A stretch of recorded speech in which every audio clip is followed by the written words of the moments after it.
Web development started pretty simple.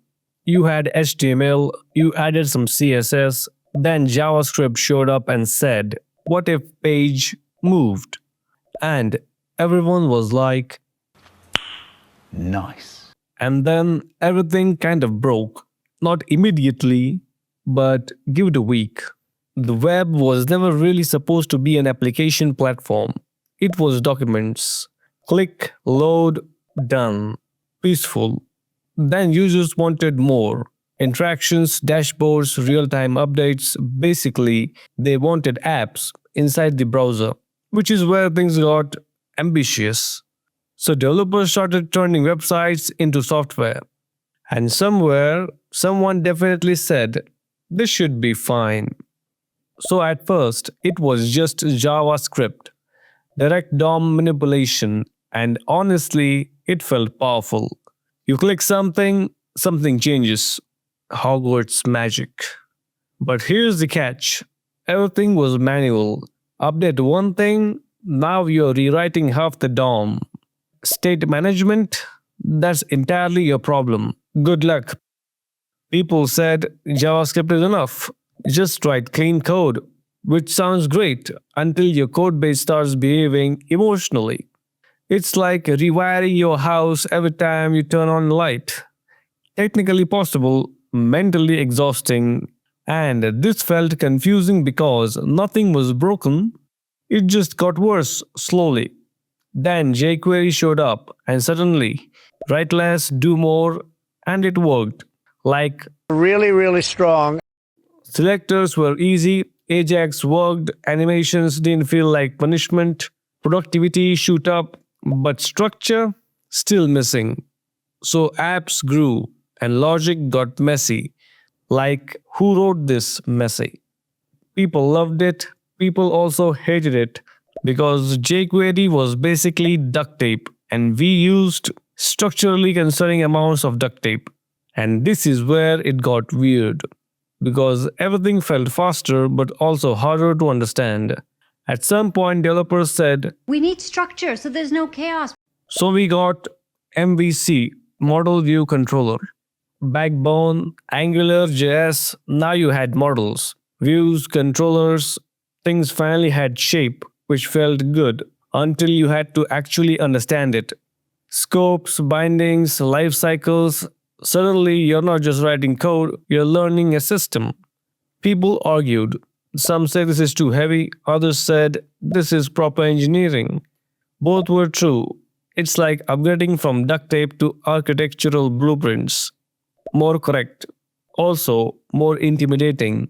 You mixed chaos by introducing complexity. Then Facebook had a problem. UI everywhere, stat everywhere, bugs everywhere. So they built React. And React said, what if you don't update the DOM? What if you describe it? Which sounds smart until you realize what that means. Now you're re-rendering things using a virtual DOM, writing HTML inside JavaScript, and people were like, wait, what? This is genius. This is madness. This should not work. And somehow it worked. It's like instead of fixing parts of a house, you redraw the entire blueprint every time, which sounds inefficient, but isn't. And this felt confusing because everything you learned about UI suddenly felt wrong. And then the MVC Infinity Wars began. Angular, React, Vue, every developer suddenly had opinions, very strong opinions. These tools made things better, reusable components, clearer structure, but they also created a new problem. There wasn't one way anymore. There were multiple correct ways, which is always dangerous because now every decision feels like a debate. React is just a library. Angular is too heavy. Vue is cleaner. Everyone is right and also slightly biased. It's like three chefs arguing over pasta. Same dish, different egos. And this felt confusing because choice increased, but confidence didn't. Then apps got bigger, state got harder, so we introduced more tools. Redux, Mobax, Contacts, Signals, all trying to answer one question: where does your data live? Which sounds simple until you open Redux for the first time. Now you have actions, reducers, stores, and a lot of ceremony. You just wanted to store some data. Now you're designing infrastructure for two variables. People argued this is scalable, this is overkill. It depends. Which is developer language for? There is no clean answer. And this felt confusing because simple problems started feeling complicated. Then performance became the issue. Client side rendering wasn't enough, so we added server side rendering, static generation, hydration. Now your app can render in multiple ways, which is powerful and slightly exhausting because now you're choosing strategies, not just tools. SSR is better. No, CSR is fine. Static is the future. It depends. It's like ordering food and being asked, do you want fresh, pre-cooked, or partially assembled? And you're like, I just wanted food, man. The same app could be built in completely different ways. Now we have meta frameworks, Next.js, Nuxt, SaltKit.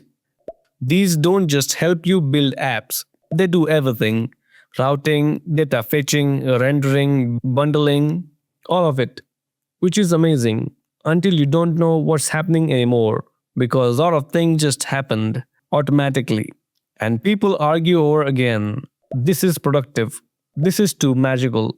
I don't trust this. Fair, because now you're driving a very powerful car with no idea how the engine works. And this felt confusing because you got power but lost visibility. So, where are we now? Front-end development is basically component-driven, state-driven, framework-shaped, tool-heavy. But underneath all of this, nothing really changed. You're still updating UI, handling user input, managing state. That's it. The fundamentals stayed the same. Everything else just moved around. That's why debates never end, because the trade-offs never disappeared. They just changed location. So, front-end frameworks didn't evolve to confuse you. They evolved because things needed to scale. Every step solved a real problem and introduced a new one. That's the pattern. The tools changed, the trade-offs didn't. And once you see that, this whole space feels a lot less chaotic. So, are you more of a just use React person or it depends person? Drop your thoughts in the comments below. Like, share, subscribe. Thank you for watching. See you in the next one.